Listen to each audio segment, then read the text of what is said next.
Prost. That's the sound you make when you drink something called pink gin. It's great. I love it. Okay, this week we are talking about complexity. Depending on the context you're using the word complexity, the meaning of the word can change drastically. To be clear here, by how complex are games, I meant how many parts is in this medium we call games, how games are made, and how difficult is it to create it. First, I want to say I'm a layman. I never developed a game, but I have a basic understanding of coding, and I deal with the financial and marketing side of software distribution. With that said, I don't want to waste time, and I want to explain what I'm going to do next. I'm going to draw a comparison between books, music, movies, and video games. I will then try to show how they are linked and why video games might be the most complex form of entertainment to make today. Let's have a look at the books first. I don't think I have to explain what a book is. I think everyone should know what that is, but books are not only made to entertain people, but are also made to document history or publish new discoveries in science, give you life advice, teach you how to code, and so on. Depending on what kind of book you're writing, the writing process might change, but in general you could say that you have a writer, maybe a proofreader, an editor, a manager, a publisher. You can already see that writing a book and publishing it takes more than just a writer and his paper. To simplify the whole thing, I'm going to concentrate what I think the core of a book is. Especially because nowadays it is much simpler to publish a book since you can just publish it online without having to go through a typical publisher.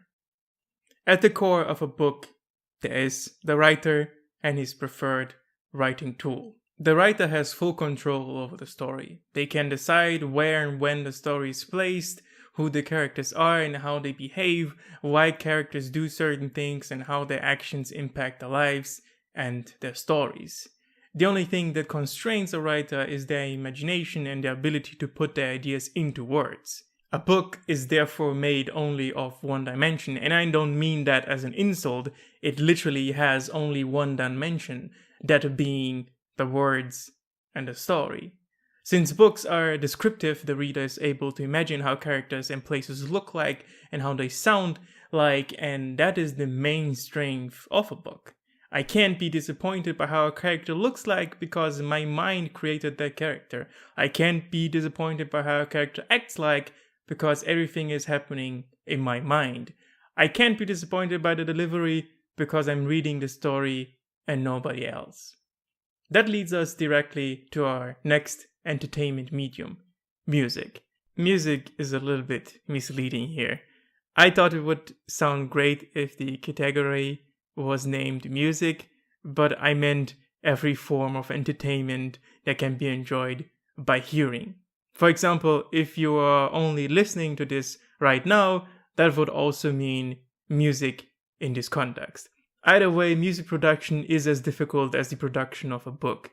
The closest thing to a book in audio entertainment is an audiobook.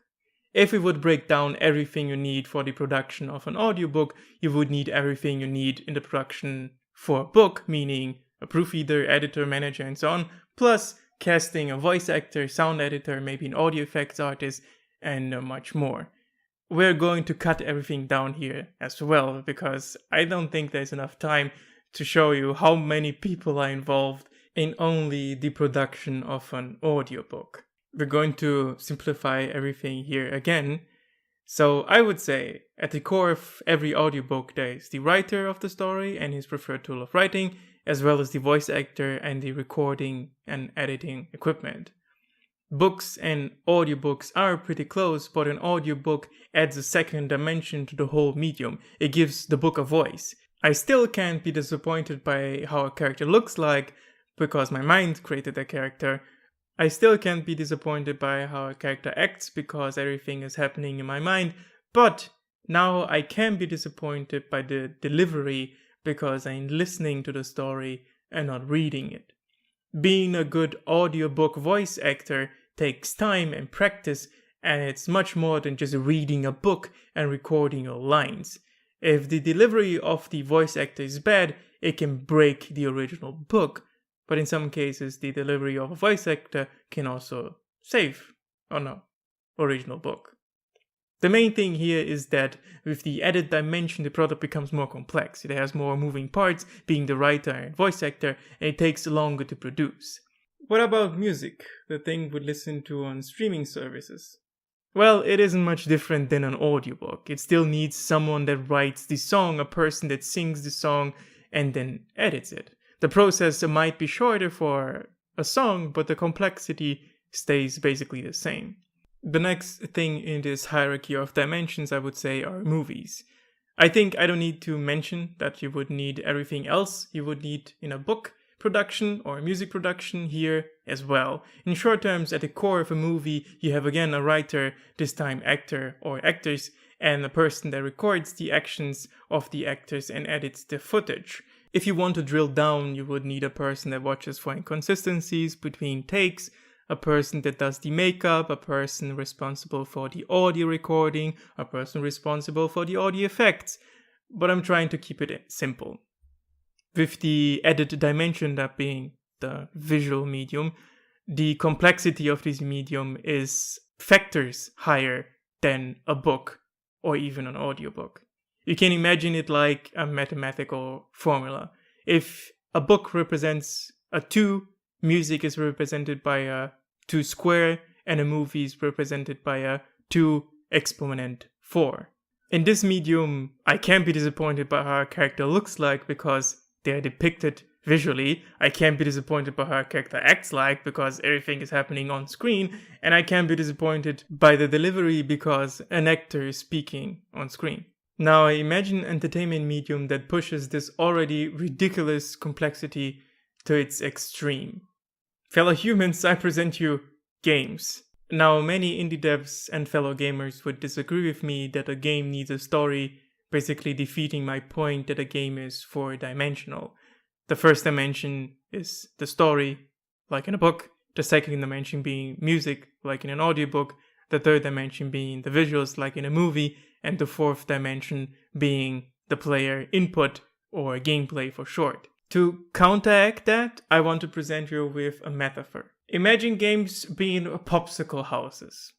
The popsicles themselves represent the gameplay. Can you build a popsicle house without anything else? Yes, you can. But it is unstable. But you can build a popsicle house without anything else. If you want your house to be more stable, you would use glue or strings.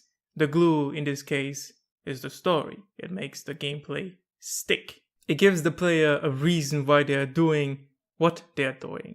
If you disagree with me that the story and gameplay are like glue and popsicles, and one is dependent on the other to be a stable house, then, well, you can go now. There's nothing more for you here. But if you agree with me and you want to listen further, I would continue with the paint. The popsicle house in itself is not pretty, but with paint, it becomes much better. Paint represents the audio and the visuals of your game. Of course, you can always use Unity assets for your games, but people will notice that pretty quickly. Like I said, a game can just consist of gameplay, like a book can just consist of one word, or a song consists of only one note, or a movie consists of only one scene. But from my perspective, a game needs gameplay, story, fitting visuals, and music to be a full-fledged game. So back to the topic of complexity. For a game, you would need everything you need for a book, music, and film production, plus someone that designs and programs the whole game, which mostly consists of gameplay, but if you forget the fucking menu, I'm going to be very angry. So that we're clear here. Menus are an essential part of a game. If you forget that, I'm going to hunt you down. Like an eagle, something. Yeah, like an eagle. Anyways, games are difficult to make. Way more complicated than a book, music, or film. And if you didn't catch up to it yet, every type of entertainment builds on each other. That's what I'm trying to convey here. You need writing and stories for books as well as for games. You need voice acting, IRL acting, if you have mocap, for example, for audiobooks and movies, as well as for games. You have so many moving parts in a game that every time an indie developer brings something out, it amazes me how they manage to make this product. Sure, it has become easier to make games. There are drag and drop game engines.